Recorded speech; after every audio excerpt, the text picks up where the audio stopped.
नमस्ते दोस्तों, stock market Gurukul के यूट्यूब चैनल पे आपका स्वागत है। आज हम देखेंगे कि सेविंग्स और इन्वेस्टमेंट में क्या फ़र्क होता है। क्या हम सेविंग करके हमें लगता है कि हम इन्वेस्टमेंट कर रहे हैं, पर वो असल में सेविंग होता है, और हम किस तरह से सेविंग करके इन्फ्लेशन के जाल में फंसते जाते हैं। तो देखिए, आपके लिए मैंने एक स्लाइड शो बनाया है। देखिए, सेविंग जो शब्द है ये ओरिजिनेट होता है सेफ इस शब्द से।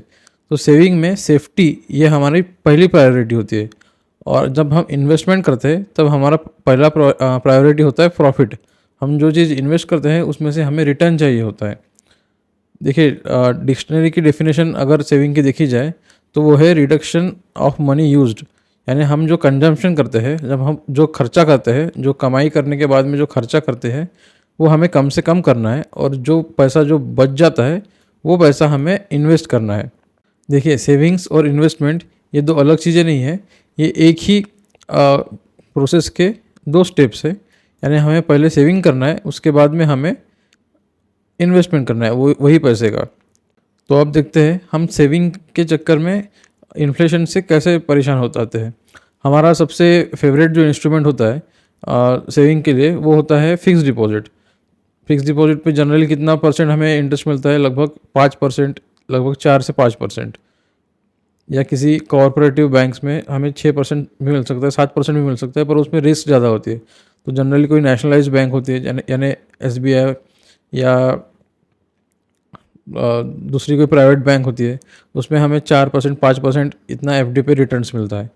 देखिए, तो आपने महंगाई इसके बारे में सुना होगा, महंगाई शब्द के बारे में आपने सुना होगा, पर शायद ही आपको महंगाई कंसेप्ट के बारे में पता होगा।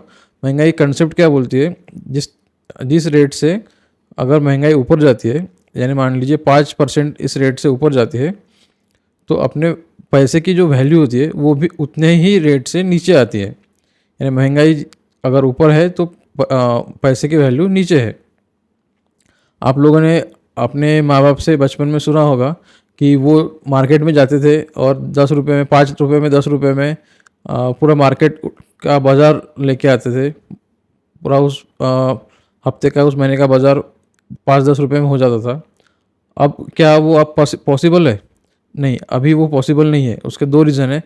पहला रीज़न तो ये है कि अभी CCTV कैमराज लग गए हैं, और दूसरा रीज़न ये है कि पैसे की वैल्यू कम हो गई है अभी। तो अब हम जब भी फिक्स डिपॉजिट में इन्वेस्ट करते हैं, हमें लगता है कि वो इन्वेस्टमेंट है, लेकिन उसमें आप जब इन्वेस्ट करते हैं तो उससे पैसे की वैल्यू कम हो जाती है।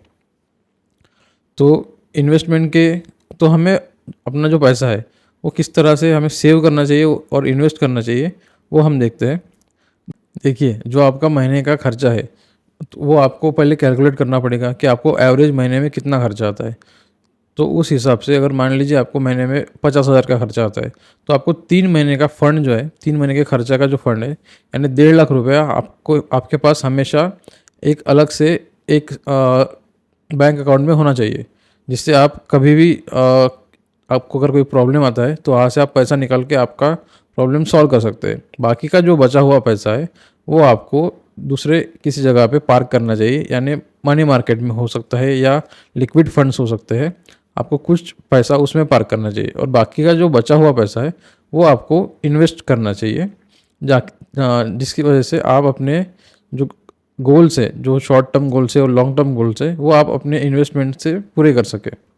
तो इन्वेस्टमेंट के क्या तरीके होते हैं और कैसे इन्वेस्टमेंट कर सकते हैं, वो हम अगले आने वाले वीडियोस में देखेंगे। तो ये एक छोटा वीडियो था आपको सेविंग्स और इन्वेस्टमेंट में फ़र्क समझाने के लिए। अब आने वाले वीडियोस में हम देखेंगे कि इन्वेस्टमेंट के तरीके क्या होते हैं, कौन कौन से एसेट्स होते हैं जिसमें हम इन्वेस्ट कर सकते हैं, और अपने गोल्स को कैसे अचीव कर सकते हैं। अगर आपको वीडियो अच्छा लगा है तो आप प्लीज़ इस वीडियो को लाइक, शेयर और सब्सक्राइब कीजिए। ये वीडियो देखने के लिए धन्यवाद। Thank you.